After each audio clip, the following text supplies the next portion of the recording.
Hello students. Chapter 1 solid state ठोस प्रावस्था।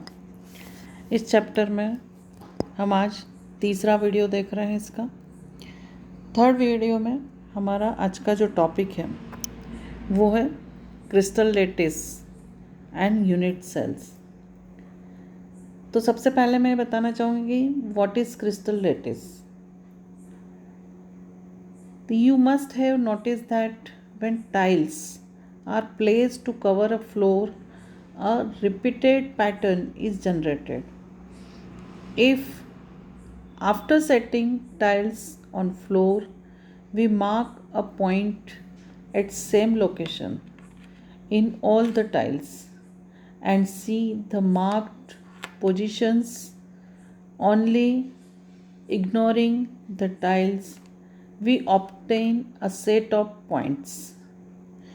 तो ये मैं बताना चाहती हूँ कि जब किसी फर्श को ढकने के लिए टाइल्स बिछाई जाती है तो एक पुनरावृत्ति होने वाला पैटर्न बनता है और सारी टाइल्सों को फर्श पर रखने के बाद यदि हम सभी टाइल्सों के एक निश्चित स्थान पर बिंदु लगा दें तथा टाइल्स पर ध्यान न देकर केवल बिंदुओं का अवलोकन करें तो हमें बिंदुओं का एक समुच्चय प्राप्त होता है और बिंदुओं का समुच्चय एक ढांचा है जिसे आकाशीय जालक कहते हैं हम।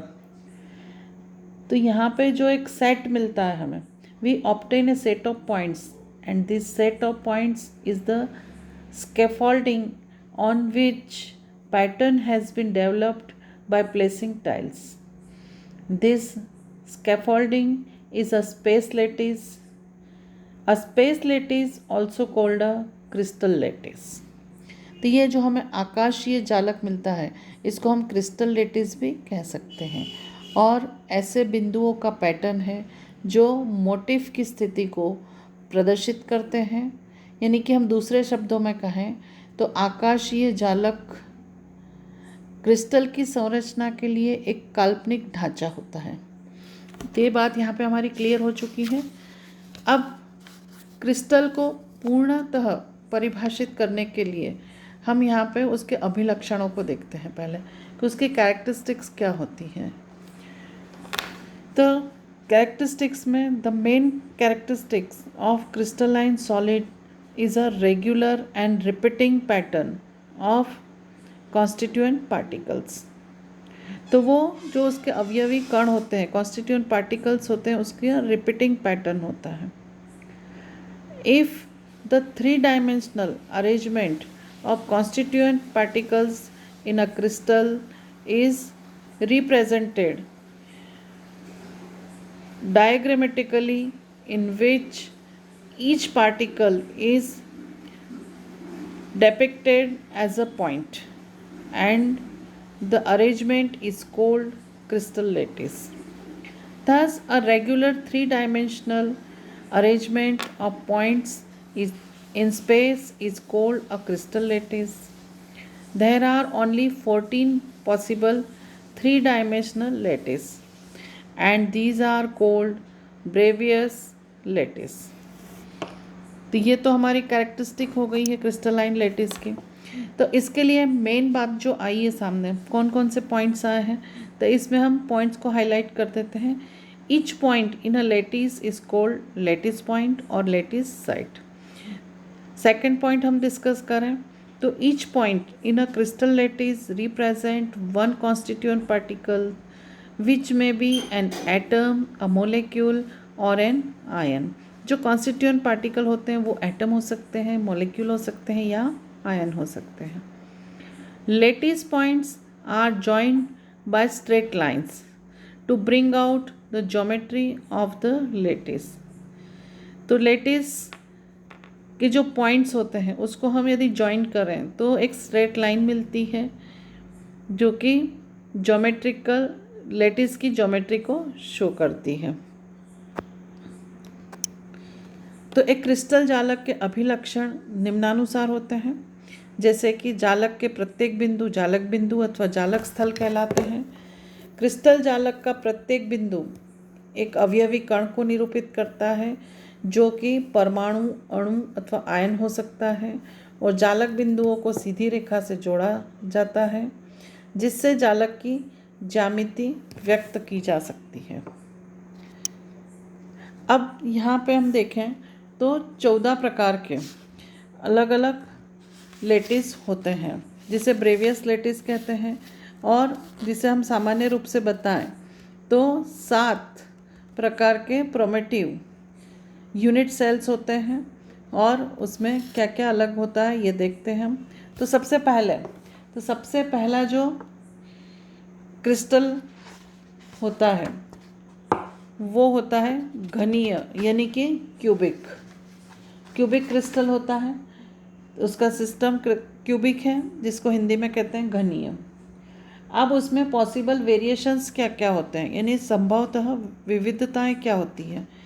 तो वो आद्य यानी कि प्राइमेटिव, बॉडी सेंटर्ड या फेस सेंटर्ड, यानी कि अंतः केंद्रित या फलक केंद्रित होते हैं।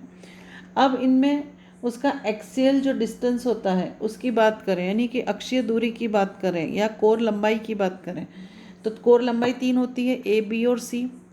तो ये तीनों कैसी होती है, इक्वल होती है, यानी कि A is equal to B is equal to C होता है। अब इनके बीच में बनने वाले एक्सियल एंगल जो होते हैं उसकी बात करें तो एक्सियल एंगल कौन से होंगे, अल्फ़ा, बीटा एंड गामा। तो यहाँ पे अल्फ़ा, बीटा एंड गामा तीनों कैसे होंगे, इक्वल होते हैं, और वो होते हैं 90 डिग्री के, यानी कि तीनों का एंगल समान होता है। अब उसका उदाहरण की बात करें तो उदाहरण इसका है NaCl, जिंक ब्लेंड, कॉपर, ये इसके एग्जाम्पल्स हैं। चलिए सेकंड वन की बात करें हम, तो सेकंड है टेट्रागोनल। क्रिस्टल का टाइप है टेट्रागोनल। तो टेट्रागोनल यानी कि द्विसमलंबाक्ष होता है, और इसका जो संभवतः वेरिएशन, विविधताएं होती है वो कौन सी होती है, आद्य और अंतकेंद्रित, यानी कि प्राइमेटिव एंड बॉडी सेंटर्ड। अब इसमें जो एक्सियल डिस्टेंस होता है वो ए, बी और सी में 2 सेम होते हैं, यानी कि A is equal to B होता है पर सी के समान नहीं होता है। और यहाँ पे 3 angle alpha, beta and gamma जो होता है वो 90 डिग्री का होता है, समान होता है। अब इसका एग्जाम्पल तो white tin, SnO2, TiO2, CaSO4, ये इसके एग्जाम्पल है, उदाहरण है। चलिए थर्ड वन की बात करें तो वो है ऑर्थोरोम्बिक, यानी कि विषम लंबाक्ष। अब इसमें वेरिएशन किस में पाया जाता है, पॉसिबल वेरिएशंस होते हैं इसके primitive, body centred, face centred and end centred, यानी कि आद्य, अंतः केंद्रित, फलक केंद्रित और अंत्य केंद्रित। अब इसमें तीनों जो एक्सियल डिस्टेंस होते हैं वो समान नहीं होते, यानी कि A is not equal to B is not equal to C. और तीनों जो एंगल होते हैं वो तीनों कैसे होते हैं, वही alpha, beta and gamma is equal to 90। अब इसका एग्जाम्पल तो विषम लंबाक्ष, यानी कि रोम्बिक सल्फर होता है इसका एग्जाम्पल, KNO3 एंड BaSO4, ये इसके उदाहरण हैं। चलिए इसके बाद होता है हेक्सागोनल यानी षटकोणीय की बात करें हम तो इसका वेरिएशंस किस में पाया जाता है, आद्य यानी कि प्रिमिटिव में। और इसमें A is equal to B is equal to C, यानी कि तीनों एक्सियल डिस्टेंस कैसे होते हैं, समान होते हैं। साथ ही इनके तीनों एंगल की बात करें, alpha, beta and gamma is not equal to 90। इसमें से 2 जो एंगल होते हैं alpha and beta is equal to 90 degree, but gamma is 120 degree. तो ये जो षटकोणीय होता है, हेक्सागोनल जो होता है, जिसका वेरिएशन होता है प्रिमिटिव यानी आद्य में, इसमें एक्सियल डिस्टेंस ए और बी समान होते हैं लेकिन वो सी के समान नहीं होते हैं। तो A is equal to B is not equal to C, then alpha and beta are 90 degree and gamma is 120 degree. Example is graphite, ZnO, CDS etcetera. चलिए नेक्स्ट वन इज हमारा आता है रोम्बोहाइड्रल और ट्राइगोनल, यानी कि त्रिसमन्ताक्ष अथवा त्रिकोणीय। इसमें वेरिएशन किस में होता है, आद्य में। अब इसमें एक्सियल डिस्टेंस की बात करें तो A is equal to B is equal to C, तीनों कैसे होते हैं, समान होते हैं, लेकिन bond angle alpha beta and gamma समान होते हैं, लेकिन वो 90 डिग्री नहीं होते हैं। इसका एग्जाम्पल है कैल्साइट, कैल्साइट यानी CaCO3 होता है इसका एग्जाम्पल, और HgS यानी कि सिनेबार, ये इसके उदाहरण हैं। चलिए इसके बाद में हमारा आता है मोनोक्लिनिक, मोनोक्लिनिक यानी एकंताक्ष। एकंताक्ष में वेरिएशन किस में होता है, आद्य यानी प्रिमिटिव में होता है, और अंत्य केंद्रित में होता है, यानी कि अंत्य केंद्रित यानी कि एंड सेंटर्ड में होता है। अब इसमें A B और C की बात करें तो A is not equal to B is not equal to C होता है, और बॉन्ड एंगल की बात करें तो alpha is equal to gamma is equal to 90 degree and beta is not equal to 90 degree. उदाहरण की बात करें तो मोनोक्लिनिक सल्फर Na2SO4 10H2O, ये इसके एग्जाम्पल है। मोनोक्लिनिक सल्फर को हम बोलते हैं एकंताक्ष गंधक बोलते हैं इसको। चलिए लास्ट इसका एग्जाम्पल है ट्राइक्लिनिक।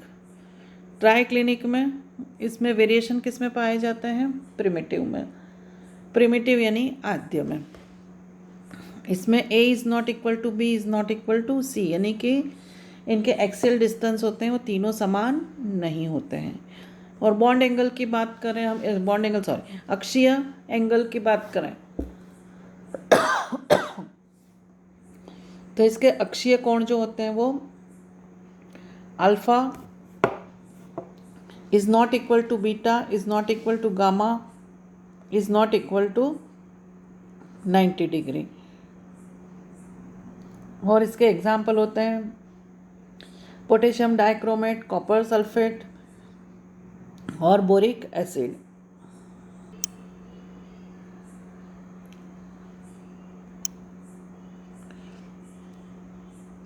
चलिए इसके बाद हम देखते हैं इसमें एक त्रिविमीय क्रिस्टलीय जो संरचना होती है उसके अभिलक्षणिक गुण क्या होता है। तो उसके तीनों किनारों की विमाएं A, B और C के द्वारा, जो कि परस्पर लंबवत भी हो सकती है अथवा नहीं भी हो सकती है। किनारों जो होती है उनके मध्य जो कोण बनते हैं, अल्फ़ा कोण बनता है B और C के मध्य, बीटा कोण बनता है A और C के मध्य, और गामा कोण बनता है A और B के मध्य। तो इस प्रकार एकक कोशिका में 6 पैरामीटर होते हैं, यानी कि 3 उनके अक्षीय क्या होते हैं, डिस्टेंस यानी कि ABC, और 3 जो उनके अक्षीय कोण होते हैं अल्फ़ा बीटा एंड गामा, ये अभिलक्षणित होते हैं। और प्रतिरूपी एकक कोशिका में इन पैरामीटरों को नीचे चित्र में हमने दर्शाया है, जिसमें देखिए आप एक क्रिस्टल है, क्रिस्टल का हमने एक एकक कोशिका ली है पास वाले चित्र के अंदर, और उस पास वाले चित्र में हमने A, B और C तथा अल्फ़ा बीटा और गामा यानी कि 6 पैरामीटर्स को हमने दर्शाया है यहाँ पे। तो characteristics of a unit lattice. A unit cell is characterized by its dimensioners along the 3 edges A, B and C, and these edges may or may not be mutually perpendicular. Angles between the edges, alpha between B and C, beta between A and C, and gamma between A and B. Thus, a unit cell is characterized by 6 parameters A, B, C, alpha, beta and gamma. There are 6 parameters. Now we learn primitive and centered unit cells. यानी कि primitive आद्य घनीय कोशिका। तो आद्य घनीय कोशिका primitive unit cells. When constituent particles are present only on the corner positions of a unit cell is called as primitive unit cells. तो unit cell हम आद्य कोशिका किसको कहते हैं कि आद्य घनीय एकक कोशिका में परमाणु केवल कोनों पर होते हैं, बीच में नहीं होते हैं। Centred unit cells, when a unit cell contains one or more constituent particles present at positions other than corners. In addition to those at corners, it is called a centered unit cell. यानी कि अंतकेंद्रित। इसमें क्या होता है कि 8 कोनों पर तो उनके कॉन्स्टिट्यूएंट पार्टिकल्स प्रेजेंट होते हैं, और इसके अलावा कॉर्नर के अलावा भी उसमें कॉन्स्टिट्यूएंट पार्टिकल्स होते हैं, जिसको हम क्या कहते हैं, सेंटर्ड यूनिट सेल कहते हैं। अब जो सेंटर्ड यूनिट सेल होते हैं उसके प्रकार कौन से हैं, यानी कि प्रकारों की बात करें हम तो इसमें 3 प्रकार होते हैं: body centred, face centred unit cell and end centred unit cell. तो सबसे पहले बॉडी सेंटर्ड। बॉडी सेंटर्ड की बात करें हम, such a unit cell contains one constituent particles, atom, molecule और ion at its body centre beside the ones that are at its corner. तो इसमें क्या होता है, बॉडी सेंटर्ड में 8 कोनों पर तो उनके कॉन्स्टिट्यूएंट पार्टिकल्स होते हैं, लेकिन इसके अलावा भी पार्टिकल उसके बॉडी के मध्य कहीं भी होता है। Face centred, such a unit cell contains one constituent particles present at the centre of each face besides the ones that are at its corner. तो फेस सेंटर्ड यानी फलक केंद्रित घनीय एकक कोशिका। इसमें क्या होता है कि इनमें 8 कॉर्नर पर, सभी कोनों पर तो घन के सभी कोनों पर तो होते हैं जालक बिंदु, लेकिन इसके अलावा एक कहाँ पर, इसमें और कहाँ होते हैं, तो प्रत्येक फलकों के केंद्र पर भी इसमें पाए जाते हैं। अब तीसरा है हमारा एंड सेंटर्ड। एंड सेंटर्ड में क्या होता है, in such a unit cell one constituent particle is present at the center of any 2 opposite faces besides the ones present at its corner। अब इसमें 8 कॉर्नर पर तो होते हैं, साथ में इसमें कहाँ होते हैं, अपोजिट जो हमारे फेसेस होते हैं उसके ऊपर भी होते हैं। तो ये हमारा फेस सेंटर्ड ये हो गया, एंड सेंटर्ड हमारा। अब हम बात करेंगे number of atoms in unit cell. जो डिफरेंट टाइप के जो यूनिट सेल्स होते हैं उसमें नंबर ऑफ एटम्स कितने होते हैं, यानी कि उसमें परमाणुओं की संख्या, एकक कोशिका में उसके अवयवी कणों की संख्या क्या होगी, ये हम देखते हैं। तो इसके लिए सबसे पहले हमने लिया आद्य, यानी कि प्रिमिटिव क्यूबिक यूनिट सेल लिया है। तो प्रिमिटिव को हम क्या बोलते हैं, आद्य गणीय एकक कोशिका। A primitive cubic unit cell only has 8 atoms in its corners। तो जो इसका 8 कॉर्नर होती है, ऊपर की 4 और नीचे के 4, ऐसे 8 कॉर्नर के ऊपर इसमें हमारे क्या होते हैं, एटम्स होते हैं। Each atom at a corners in shared between 8 adjacent unit cells. Therefore 4 unit cells in the same plane and 4 above or below the plane। तो इसमें 8 जो होते हैं हमारे एटम्स, वो कहाँ होते हैं, 4 ऊपर की प्लेन पे होते हैं कॉर्नर पे, और 4 कहाँ होते हैं, नीचे की कॉर्नर पे होते हैं। Therefore only 1/8 of an atom actually belongs to a particular unit cell। तो यहाँ पे 8 जो हमारे एटम्स है उसमें से सभी का कंट्रीब्यूशन कितना होता है, 1/8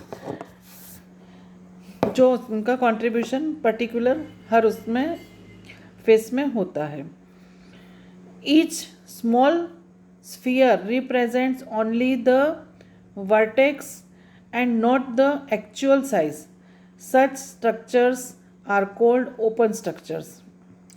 तो इसमें ईच स्मॉल स्फीयर्स, जो वो छोटे छोटे स्मॉल स्फीयर्स होते हैं उससे रिप्रेजेंट किया जाता है उनको, और उसमें उनका एक्चुअल साइज नहीं होता है, वो सिर्फ उसको बिंदु दर्शाया जाता है।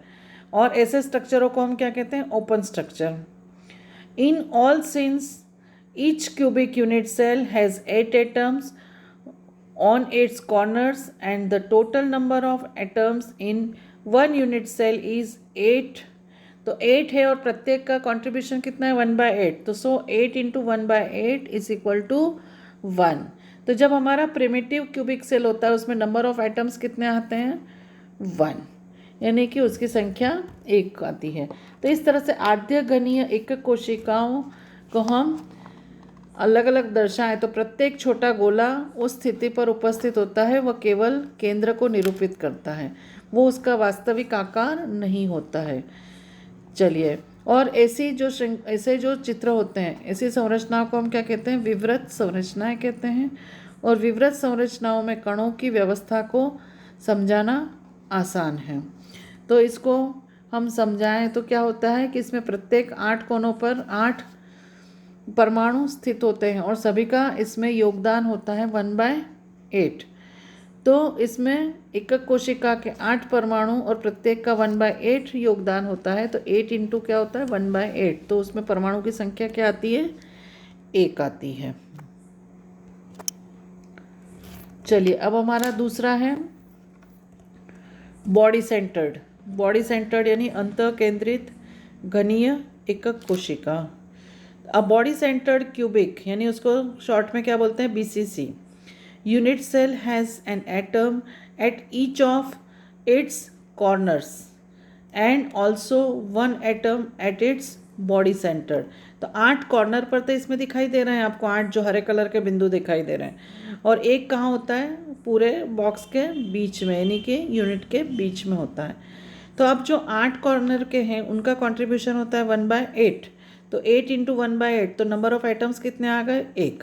अब एक सेंटर में है तो उसका कंट्रीब्यूशन अकेले का क्या होगा 1, तो 1 इंटू 1 इज इक्वल टू 1। तो टोटल नंबर ऑफ आइटम्स कितने हुए हमारे 8 कॉर्नर पे से 1 और एक सेंटर का, तो 1 + 1, तो यहाँ पे नंबर ऑफ आइटम्स कितने आ गए हमारे 2। तो बॉडी सेंटर्ड क्यूबिक सेल में नंबर ऑफ आइटम्स होते हैं 2, यानी कि अंतः केंद्रित घनीय एकक कोशिका में परमाणुओं की संख्या कितनी होती है 2। चलिए, अब तीसरा आता है हमारा फलक केंद्रित की बात करें तो फलक केंद्रित एक एकक कोशिका में परमाणु सभी कोनों पर और घन के सभी फलकों के केंद्रों पर पाए जाते हैं। तो यहाँ पे 8 कॉर्नर पर हैं और प्रत्येक फलक के ऊपर एक एक है, प्रत्येक जो प्लेन है हमारी फेस है प्रत्येक फेस के ऊपर भी एक एक है।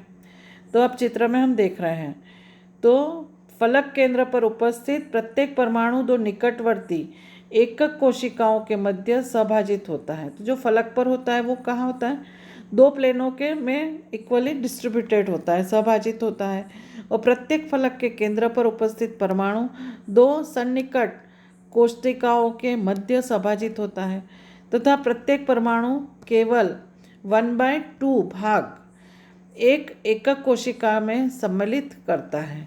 जब कोई एक बिंदु 2 प्लेन में विभाजित होता है तो प्रत्येक में अपना योगदान कितना देगा वो 1/2। तो अब यहाँ पे परमाणु की संख्या हम कैसे निकालेंगे, तो देखिए नंबर 1 8 कोनों पर 8 है और प्रत्येक का योगदान कितना है 1/8, तो 8 इंटू 1/8, तो परमाणु की संख्या कितनी आई 1। अब 6 फलक है हमारे पास, चारों तरफ के 4 और एक ऊपर और एक नीचे का, तो 6 फलक, तो 6 फलक इंटू 1/2, 6 फलकों के मध्य जो है सभी का कितना है कंट्रीब्यूशन 1/2, क्योंकि वो 2 फलकों में विभाजित है इसलिए 1/2, तो 6 इंटू 1/2, तो कितना हो गया 3। तो प्रत्येक एकक कोशिका में परमाणु की संख्या कितनी हो गई 1 + 3, तो टोटल कितनी हो गई 4। तो फलक केंद्रित यानी फेस सेंटर्ड यूनिट सेल में नंबर ऑफ आइटम्स कितने होते हैं 4। तो फेस सेंटर्ड क्यूबिक सेल, अब फेस सेंटर्ड क्यूबिक सेल जिसको हम कहते हैं FCC is contains atoms at all the corners and eight the centre of all the faces of the cube. Thus, in face centered cubic cell, number 1 8 corners atom into 1/8 atom per unit cell is equal to 1 atom. Then number 2 6 face centered atoms into 1/2 atom per unit cell. So 6 into 1/2 is equal to 3 atoms. So the total number of atoms per unit cell is equal to 3 plus 1 atoms is equal to 4. तो यहाँ पे हमारे 4 होते हैं। तो इस तरह से हमने आज हमारे प्रत्येक यूनिट सेल में नंबर ऑफ एटम्स कैसे फाइंड आउट होते हैं ये हमने देख लिए हैं। अब अगला हम अगले वीडियो में देखेंगे।